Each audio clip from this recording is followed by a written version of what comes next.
धेरै पुरानो समयको कुरा हो। एक सुन्दर गाउँ थियो जहाँ पहाडका फेदमा सेतो गुराँस फुल्थे र खोलाका छालहरूले सुरिलो गीत गाउने गर्थे। त्यही गाउँमा सुन्तली नाम गरेकी एक असाध्यै राम्री र मेहनती केटी बस्ने गर्थे। उसको जन्म एउटा गरिब परिवारमा भएको थियो, तर ऊ मनकी असाध्य धनी थिइन्। एक दिन सुन्तली गाउँ नजिकैको जङ्गलमा दाउरा बटुल्न गएकी थिइन्। त्यहाँ जङ्गलमा उसले एउटा अनौठो ढुङ्गा देख्छिन्। उसले त्यो ढुङ्गा उठाउँदै गर्दा त्यहाँ एउटा पोखरी थियो र त्यहाँ एउटा एकदमै ठुलो नाग सुतेको थियो। सुन्तलीले त्यो नागलाई देखेर डराइन्, तर नागले उसलाई केही पनि गरेन। बरु त्यो नागले उसलाई भन्यो, डराउनु पर्दैन सानी, म नागराजा हुँ। सयौं वर्षदेखि मैले यो पोखरीको रक्षा गर्दै आएको छु। तिमीले मलाई चोट नपुर्याइकिन मलाई बिउजायौ। म तिमीलाई एउटा वर माग्न दिन्छु, भन के माग्छौ? सुन्तलीले केही बेर सोचिन्। उनले धन, घर गहना वा दरबार होइन, आफ्ना आमा बाबुका लागि सुखको जीवन मागिन्। नागराजाले मुस्कुराउँदै भने, त्यस्तो सुन जस्तो शुद्ध र सफा मन भएकी छोरी सायद कमै पाइन्छ होला।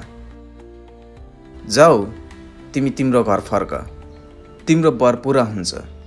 सुन्तली घर फर्केर आइन्।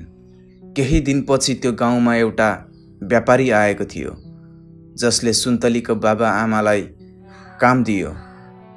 त्यसपछि उनीहरूको जीवनमा गरिबी हट्न थाल्यो। उनीहरूले सुखमय जीवनको सुरुवात गर्न थाले। तर गाउँका केही लोभी र आरिसे मानिसहरूले उनीहरूको जीवनमा परिवर्तन आएको देखेपछि आरिस गर्न थाले र त्यो नागराजाको वरले गर्दा उनीहरूको जीवनमा परिवर्तन आएको कुरा ती लोभी मानिसहरूले थाहा पाए। उनीहरूले पनि त्यो नागराजालाई खोज्नका लागि जङ्गलतिर गए। नागराजालाई खोज्दै जाँदा उनीहरूले नागराजा सुतिरहेको भेटाए। जब उनीहरूले नागराजालाई उठाउनको लागि ढुङ्गा उठाए, नागराजा रिसाए। नागराजाले रिसाउँदै भन्छ, तिमीहरू लोभमा अन्धा भयो। जसको मन सफा हुन्छ त्यसले मात्र मेरो वर पाउँछ।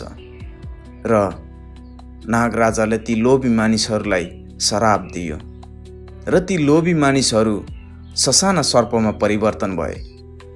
त्यस्तो कुरा सुनेपछि गाउँलेहरू त्रसित भए।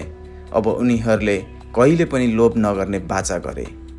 सुन्तली र उसको परिवारले सुख शान्तिपूर्वक जीवन बिताउँछन्। अब गाउँलेहरूले उसलाई सुन मनकी सुन्तली भनेर सम्मान गरेर बोलाउने गर्छन्। त्यसपछि त्यो पोखरीलाई नागराज पोखरी भनेर चिन्न थालियो।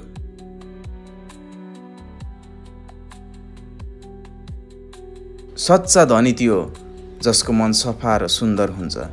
लोभले सधैँ विनाश ल्याउँछ। तपाईहरुलाई यो कथा कस्तो लाग्यो?